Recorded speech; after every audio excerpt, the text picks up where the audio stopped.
c'est Bastos. Et bien aujourd'hui, on va faire une petite revue sur cet atout-là. Donc c'est l'Aga T2. Donc je vais vous le présenter un petit peu rapidement, après on fera des petits passages en gros plan. Alors, ça fait partie, on va dire, des bons atos à un prix correct, quoi. Il y en a quelques autres qui jouent dans la même gamme. On va dire qu'à l'heure actuelle, sur tout ce qu'on peut dire sur les forums, etc., sur tout le matos que j'ai pu essayer, bien sûr en chinoiserie, hein, je ne vous parle pas du gros matériel qui peut être hors de prix. Donc en chinoiserie, il y en a que deux, on va dire, à l'heure actuelle, qui se battent sur le créneau, on va dire, entre guillemets, haut de gamme chez les Chinois.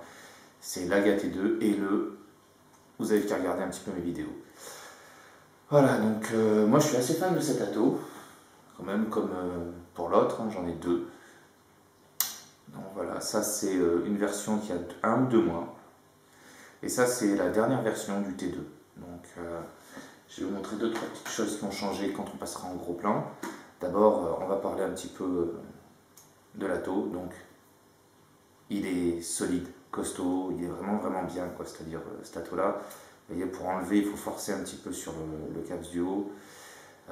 Les bordures ici sont plutôt épaisses. Vous voyez, quand je l'enfiche, là, ça bouge pas. Là, ça c'est costaud, quoi. C'est limite la connexion qui va bouger plus que le caps. Donc faire attention quand on a des drip tips entre guillemets en plastique. Hein. Parce que quand ça tombe, étant donné que ça c'est très costaud, que le mode oscillé, bah, c'est le drip tip qui casse. Voilà, ça c'est le petit inconvénient. Sinon il est bien. Et comme j'avais modifié mon ancien atout, bah, quand je l'ai ouvert, j'ai pas remarqué grande différence. Mais en fait, si, il y en a pas mal. Alors, attendez, je vais poser le caps là. Voilà. Donc ici, donc là, il y a un trou qui est libre pour remplir, mais normalement il y a une vis, d'accord. Et là, vous pouvez vous rendre compte qu'il y a une vis pôle négatif pour le montage Genesis, la mèche du Genesis. De ce côté-là, on a une vis qui va normalement ici, le plot négatif, et une autre vis ici. Alors, à quoi ça sert? Donc, quand j'avais modifié mon ancien atout, je vais vous montrer de suite. Désolé pour les petites coupures, mais hop là. Vous voyez, j'avais fait sauter pas mal de choses dessus et repercer des trous dedans pour essayer de faire du dual coil, etc. Bon, ça s'est pas avéré super génial pour moi en test, mais ça peut être pas mal. Et donc avec ça, qu'est-ce qu'ils ont fait? Ben, vous avez plus, si vous voulez faire un dual coil avec on va dire, la nouvelle version de l'Aga T2, si vous faites sauter par le fond le plot négatif pour le montage mèche fibre, et donc là vous rentrez d'un côté, vous voyez, votre mèche acier ici, de l'autre côté votre mèche acier ici, d'accord, et vous pouvez fixer comme il faut sans se prendre la tête. C'est vraiment, là c'est bien pensé, là ils ont bien pensé leur truc. Bon, il y a toujours ce petit inconvénient de devoir ajouter une rondelle au milieu, hein, pour que ça fasse un meilleur contact. Bon, je le fais sans ou avec une paire, ça marche aussi bien.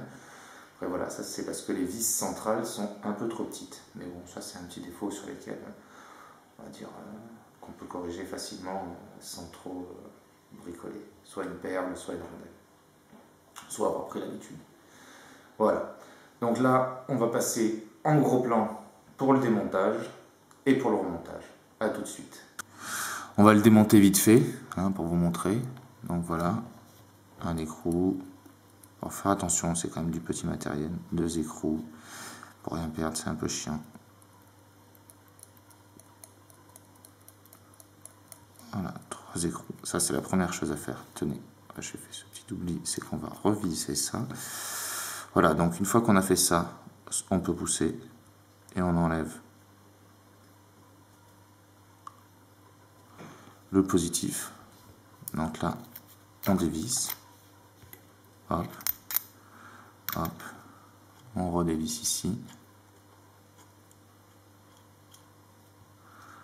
Hop et hop. Donc là, on a le plot de transmission du négatif. D'accord. Ici, on a la partie du bas avec l'isolant. Pardon, avec l'isolant qui est juste là. Voilà. Ici, on a la partie du haut, avec l'isolant aussi en centrale. Et là, je me suis rendu compte en l'ouvrant que par rapport à la version d'il y a un mois, ici, on pouvait voir qu'il y avait des petits joints en plastique. Ce qui va empêcher les petites fuites qu'il y avait de temps en temps. Enfin, on en a entendu parler, mais enfin, moi, j'en ai pas vu sur les miens. Donc ça, à mon avis, c'est pour corriger ces petites fuites. L'inconvénient, c'est que maintenant qu'on a ça, on ne peut plus agrandir le trou du mèche. Ça, c'est le petit côté ennuyeux de la chose. Mais bon, on va s'y faire. Donc maintenant, on va le remonter. Donc pour le remonter, on fixe le plot de transmission du négatif. Là, on revient mettre la clear window, enfin la fenêtre de tank. On vient fixer ici les deux parties entre elles. Pas besoin de serrer comme une mule, c'est-à-dire, voyez, voilà, là c'est serré, voyez, mes doigts glissent dessus, nickel. Ensuite, on va remettre le positif, sans trop forcer pour pas abîmer les joints. Donc automatiquement, en haut,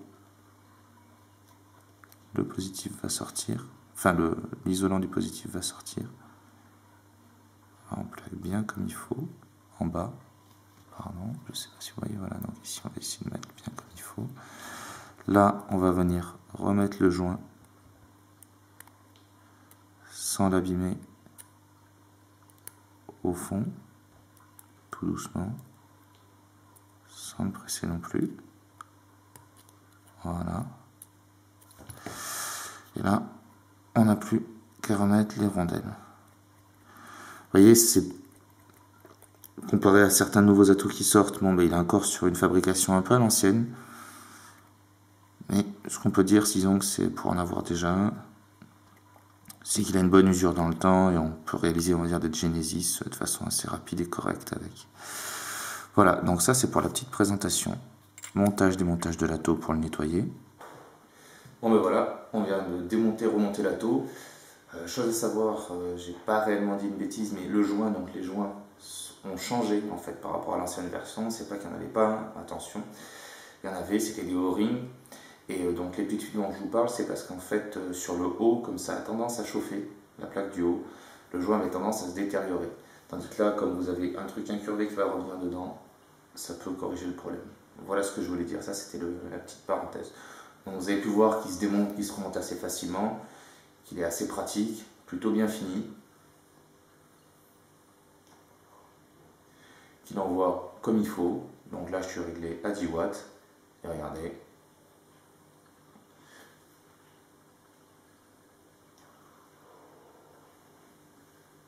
Attendez, je ne sais pas si vous avez vu quelque chose.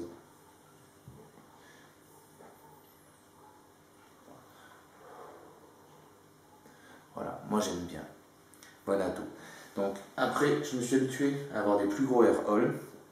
Donc je vais prendre celui qui est modifié. Comme ça, moi j'en ai un tirage serré et un tirage plus ouvert. Et vous allez pouvoir voir un petit peu la différence entre les deux.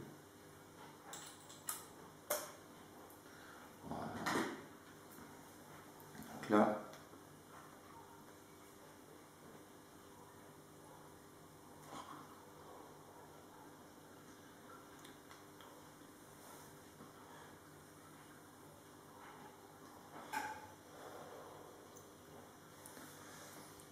moi je préfère, niveau tirage, je préfère quand c'est un tour, on va dire entre guillemets, un petit peu plus aérien. Bon voilà, après ça c'est à vous de voir. Donc, moi je repère ça à 1,4 à peu près. Enfin d'abord je teste à 1,2, après je teste à 1,4. Je suis rarement monté au-dessus d'un 5. À partir d'un 5, on a limite l'impression de respirer de l'air. Voilà. Donc ça c'était pour la présentation de l'atto. Donc on peut le trouver cet atto chez Vapstore à 26,90 € ou 95 je crois. Bon vendeur, bien sympathique. Qui pour le KTS moi m'a bien aidé on va dire par rapport à divers petits problèmes qu'il y a eu sur le KTS mais qui corrige rapidement, donc ça c'est bien de sa part, Donc c'est bien de le mentionner aussi, parce que des fois on oublie de le dire quand les vendeurs font des efforts. Quoi vous dire de plus? C'est que maintenant j'ai une autre façon de monter mes mèches. Donc sur un atto que je vous ai présenté, j'utilise une méthode non oxydée parce que je préfère maintenant meilleure capillarité, etc. Enfin, je ne vais pas vous refaire tous les lagus qu'on vous a fait sur le web. J'utilise un petit peu la même chose maintenant là-dessus. Toujours pareil pour la meilleure capillarité, etc. Parce que l'oxydation, enfin la suroxydation fait qu'on bouffe un peu de la capillarité. Donc là, je vais vous présenter, après le générique de fin, la capillarité. Si vous avez envie de la voir, tant mieux. Sinon, tant pis pour moi et tant pis pour vous. Voilà. Sur ce, je vous souhaite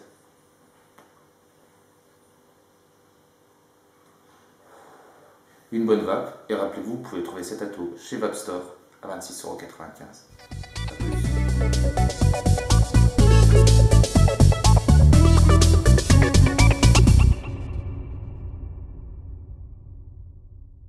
Maintenant, on va regarder comment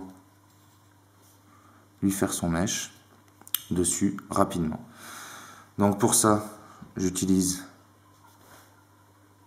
du mèche de sang que je vais rouler jusqu'à obtenir ceci. Voilà, ça qui devrait rentrer pile poil dans l'orifice. Non, donc il va falloir encore un tout petit peu le serrer, vous voyez. Voilà. Donc comme vous pouvez voir, il n'est pas oxydé encore pour le moment. Ça c'est volontaire. Donc là, on va vérifier qu'il rentre. Voilà, il rentre bien. Voilà, nickel. Voilà. Donc là, pour l'oxyder, donc je commence à en avoir en fait un petit peu marre d'oxyder au chalumeau, etc. Donc maintenant je me prends plus la tête. Je me suis rendu compte que ça servait à rien. Donc je vais enlever la gâtée quand même, histoire que vous puissiez voir, j'oxyde bêtement avec un ticket qui ne marche pas. Donc heureusement j'en ai toujours un à portée de main et j'oxyde maintenant comme ça. Je me fais plus chier avec les chalumeaux.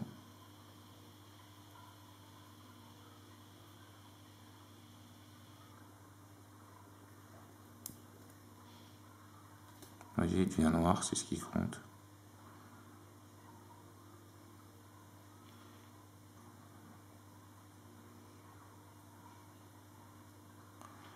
Voilà. Parce que l'oxydation c'est bien beau, mais c'est pour empêcher les faux contacts. Et en fait, on se rend compte qu'oxyder comme une mule, ça sert un peu à rien avec le temps.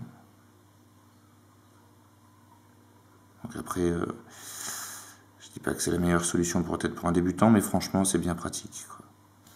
Voilà. Donc là, faut faire attention à ce qu'il est encore un peu chaud. Donc là, voilà, on va juste lui donner un petit coup de serrage supplémentaire. Voilà.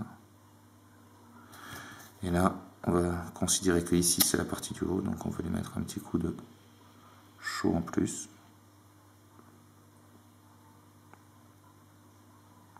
Sans trop se prendre la tête, hein, vous voyez. Voilà.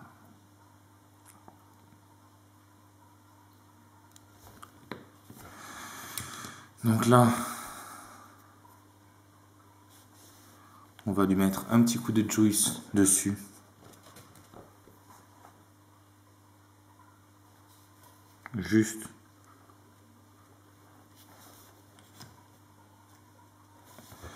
Juste pour le faire un petit peu flamber. Ça aide aussi à l'oxydation. Donc ça, c'est le côté, on va dire... Donc moi, je prends des bouteilles de juice que j'aime plus, parce que le fait de le brûler, ça va enlever complètement le goût. Voilà. Vous voyez, il est quand même bien, c'est un bon buvard. Hein. Voilà.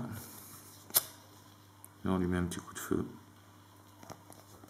Voilà, c'est parti.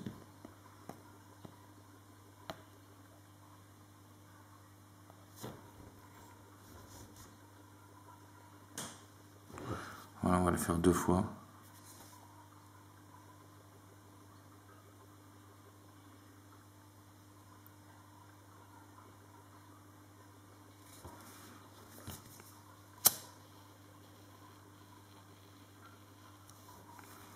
tranquillou.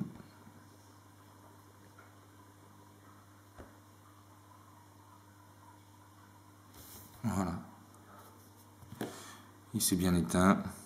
On vérifie quand même c'est pas trop chaud. On souffle un peu dessus, histoire de ne pas se brûler hein, quand même. Donc je sais pas si je vous ai donné la taille du mèche que j'utilise, donc la taille de la feuille de départ. C'est 6,5 par 4 et des brouettes. Voilà, donc là on a le mèche. On vient l'enquiller doucement. Voilà. Dans le petit orifice. Donc maintenant, il n'y a plus qu'à dévisser là un petit peu pour faire passer le cantal. Dévisser aussi en haut, là, pour pouvoir fixer le positif. Prendre du cantal. Donc ça c'est du 0,20. Donc comme je veux qu'il tourne sur mon méca, comme je veux qu'il tourne sur mon méca et sur mon régulé, je vais devoir dépasser les 1,2 ohm. Donc là, petit coup de chauffe habituel sur le cantal, ça le stabilise, ça lui enlève l'élasticité, enfin, c'est utile quoi. Ça c'est des parties qu'on peut pas réellement supprimer. Voilà. Donc là,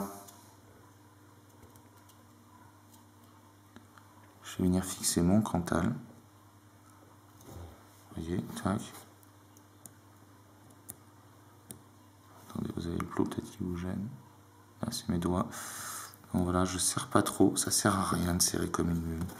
Quand on voit les gens, vous voyez, moi là j'ai un tournevis exprès. Là, il tourne dans le vide. Voilà, ça sert à rien de serrer comme une mule votre cantal. Voilà.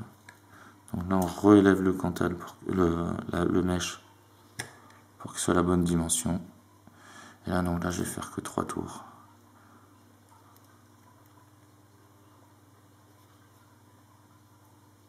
Deux tours.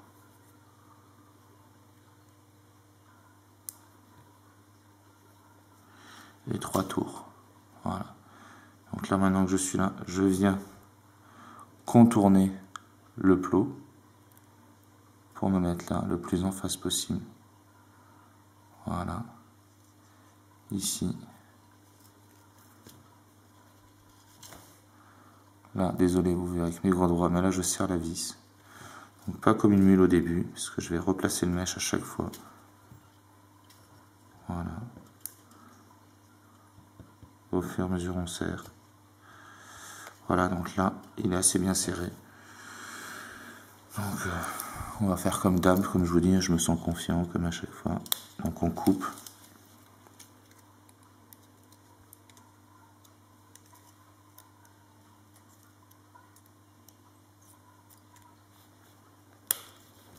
Voilà, on coupe. On a notre cantal. Donc là on déplace un peu le mèche. Pardon, je vais être sorti du champ. Donc on essaye de faire un mèche assez droit. Voilà. On va prendre.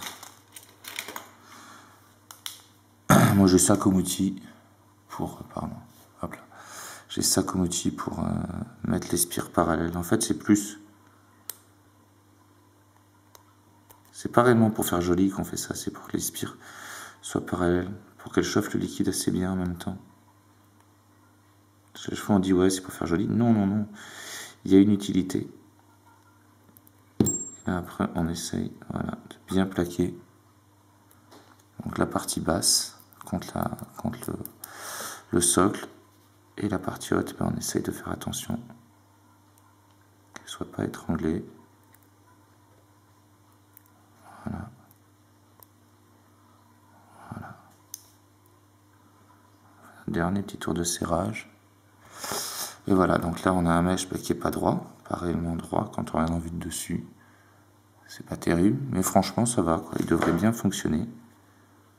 On va essayer de le mettre un peu plus droit, voilà. Là il est droit.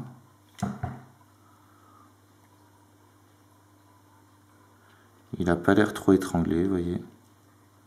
Un petit peu peut-être ici sur le début, mais sans plus. Voilà. Donc là, on est bien. On a un mèche et une résistance qui sont correctes. Bon, il n'y a plus qu'à vérifier en fermant. Voilà, le mèche vient toucher en haut, donc on va devoir lui donner un petit coup de ciseau.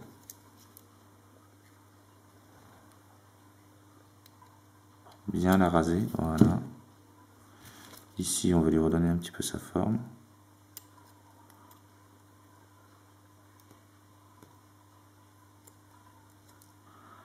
Voilà. On lui a redonné sa forme. Voilà, on a un mèche qui est à peu près bien fait. Justement, là, en bougeant, vous voyez, il y a une spire qui a un peu bougé. Je vais la faire descendre. Voilà. Je vais monter un peu celle-là. Voilà, donc là, pour moi, on est bien. On va pouvoir tester l'allumage sur le méca.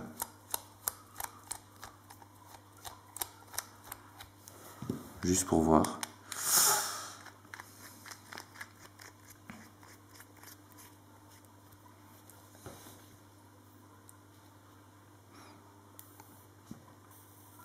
Alors moi j'ai pris cette habitude là. C'est plus pour voir les points chauds apparaître.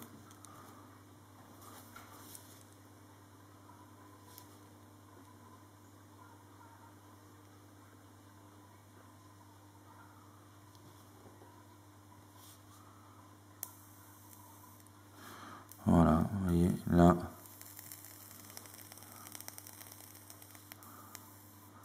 Il doit y avoir une perte de courant quelque part. On peut toucher.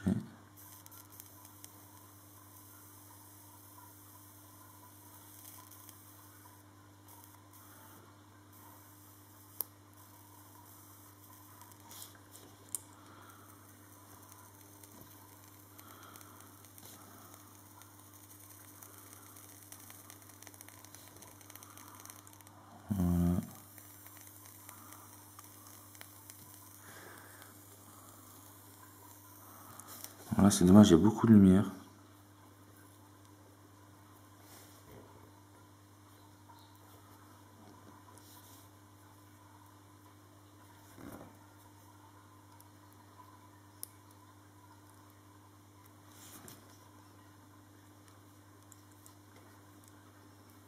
Bon, je crois que j'ai plus de batterie. Donc je vais passer sur un autre mode, parce que j'ai plus de batterie. Voilà. C'est ça de pas vérifier son matériel avant de faire la vidéo. D'être un peu fatigué, d'en avoir. Voilà, donc là je vais me mettre quand même pas trop fort. 7 watts, c'est bien. Et là il me dit qu'il y a un problème sur la résistance. Non, 1,3.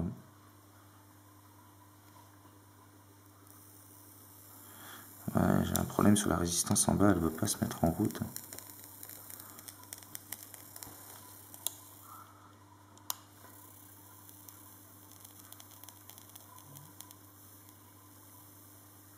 Vous voyez, j'ai descendu un peu celle-là.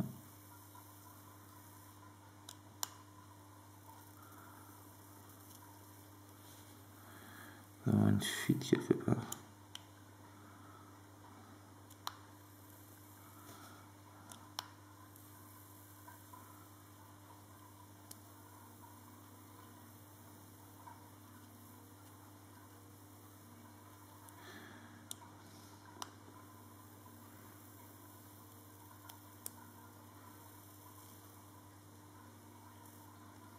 Vous voyez, il chauffe trop en haut. Donc c'est bien, c'est la première fois sur une vidéo que j'ai un problème. Donc chaque fois on me demande comment je les règle, vous voyez, je suis un petit peu agressif. Voilà, là ça commence à bien s'allumer en bas aussi.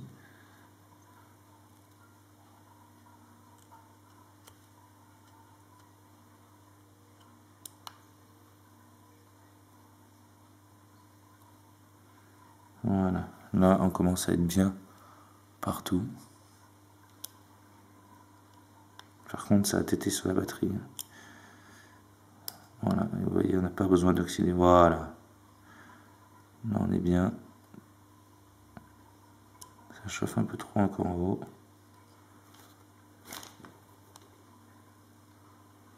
Voilà.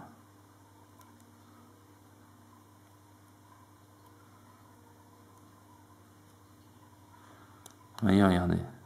Là, je lâche. Regardez, alors j'espère que vous allez voir. On va essayer comme ça.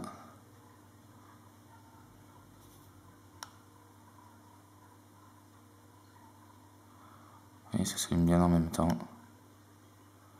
Voilà, maintenant on va un peu augmenter les watts, on va passer à 10 watts. Et voilà, ça s'allume bien en même temps. C'est bien propre. Nickel quoi. Voilà. Regardez, je relâche. Je rappuie. Ça s'allume en même temps. C'est bon. Donc petite galère. Donc c'est-à-dire que quand on a ces petites galères, comme vous avez pu voir, j'ai un petit peu bougé le Cantal, le mesh à l'intérieur, etc. Et on a obtenu ça. Bon ben je vais le remplir de juice.